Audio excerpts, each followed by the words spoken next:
everybody, how y'all doing? I need to know, where are all the Love is Blind fans? Okay, season 8 started last week. We got a Valentine's Day drop, and let's talk about it. Okay, I'm just gonna go couple by couple because they gave us 6 episodes. I was amazed. 6 episodes is so much stuff. We're gonna go couple by couple, talk about what we think about each couple. Okay. Let's start with the easy couples, all right? The ones that didn't have that much drama.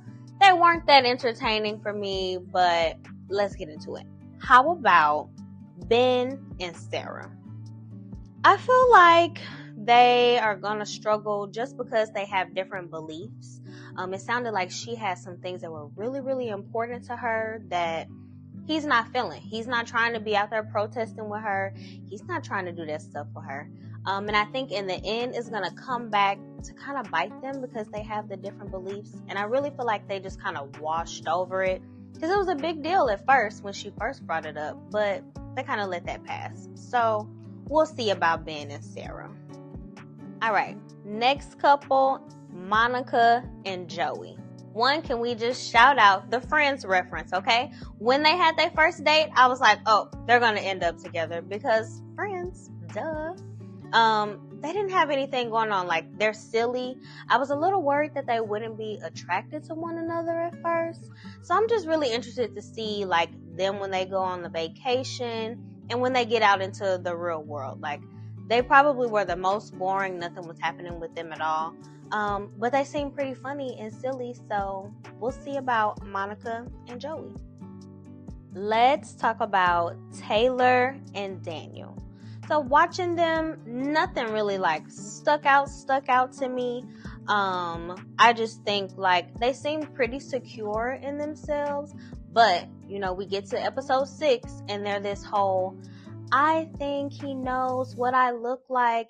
Did he actually find her on Instagram months before this?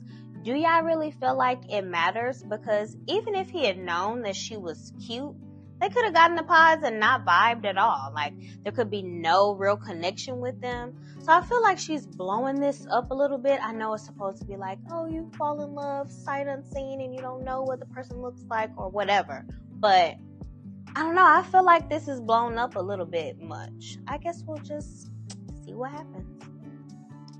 Okay, we got the easy couples out of the way. Let's get into these love triangles. The simplest, least complicated love triangle was between Devin, Virginia, and Brittany. I initially thought Devin and Brittany had more of a connection than Virginia. I think like Devin told Virginia that she wasn't really giving a whole lot, and she was like, I'm shy and it's hard for me to open up. And I'm like, sis, you came on this dating show to find a husband in a pod. You want to get engaged to somebody, you need to be able to open up a little quick. So I feel like he wanted more from her that she wasn't necessarily giving. And I thought he liked Brittany more.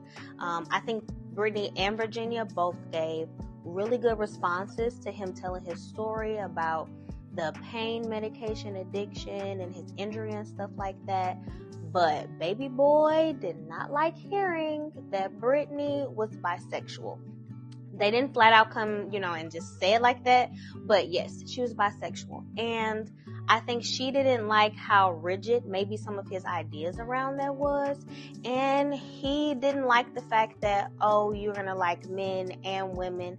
There's always a whole debate, I guess you can say, about that. But in the end, he chose Virginia. So I want to see what's going to happen when he sees Brittany in person. Like, is that more his style? Is she more of his build? Because Brittany kind of stacked. So we'll see. All right. Next love triangle between Dave, Lauren, and Molly. Now, Dave annoyed me. Okay, I know that was his sense of humor. He's kind of like a jerk. What are you here for? Why are you single? I don't know. He annoyed me when he was talking about being in plastics. I'm like, yeah, okay, whatever. But I think it was so bogus for him to try to play both sides. I'm like, what is it that we got going on with these guys this season? He clearly was more interested in Molly. But then Molly began to talk about it. I didn't like that Lauren automatically assumed Molly was trying to be like shady by coming back and talking about who her love interest was. Sidebar, I don't think I would tell anybody who I was talking to until it got like down to it, because then I want to see what you telling this person and what you telling that person. And it clearly came down to that. He told Molly, let's set the record straight. He told Molly, you are my number one, and then went back and flipped it.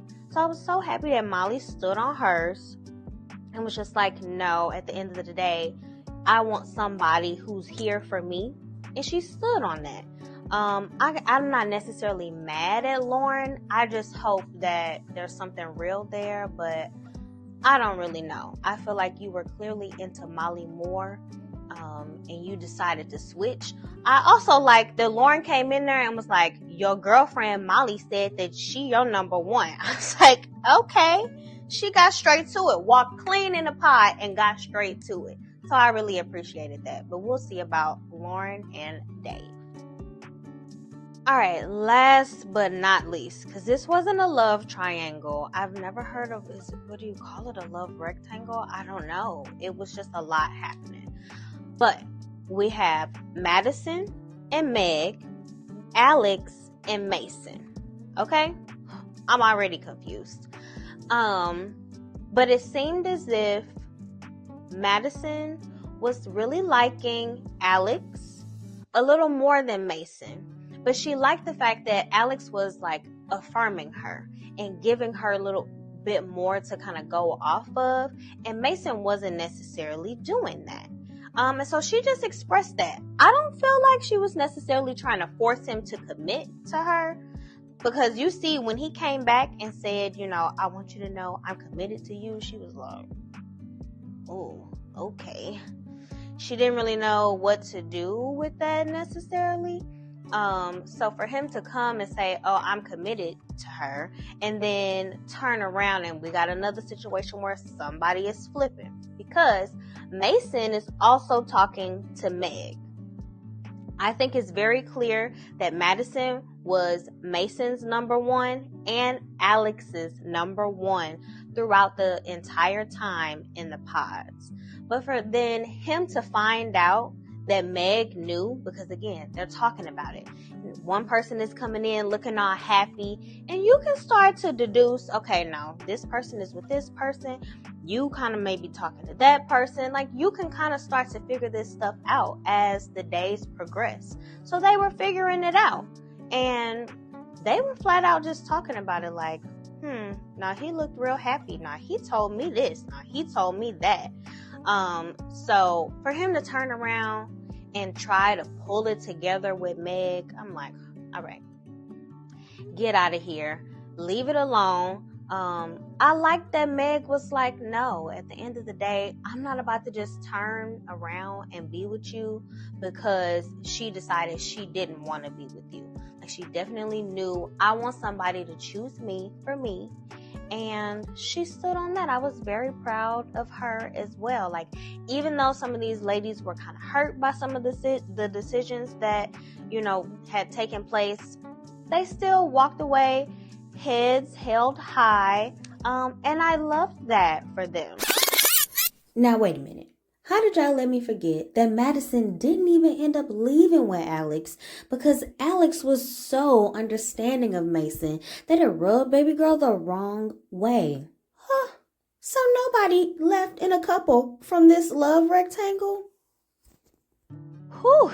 It's so many people to keep up with. Oh my God. Like, I'm had to write down notes just to keep track of all these people's names. But everybody, for the most part, is proposed to. We're about to see them go out of town. I cannot wait to get into it. I hope you're ready. Let's talk about it in the comments. New episodes of Love is Blind Season 8 drop this Friday. Okay?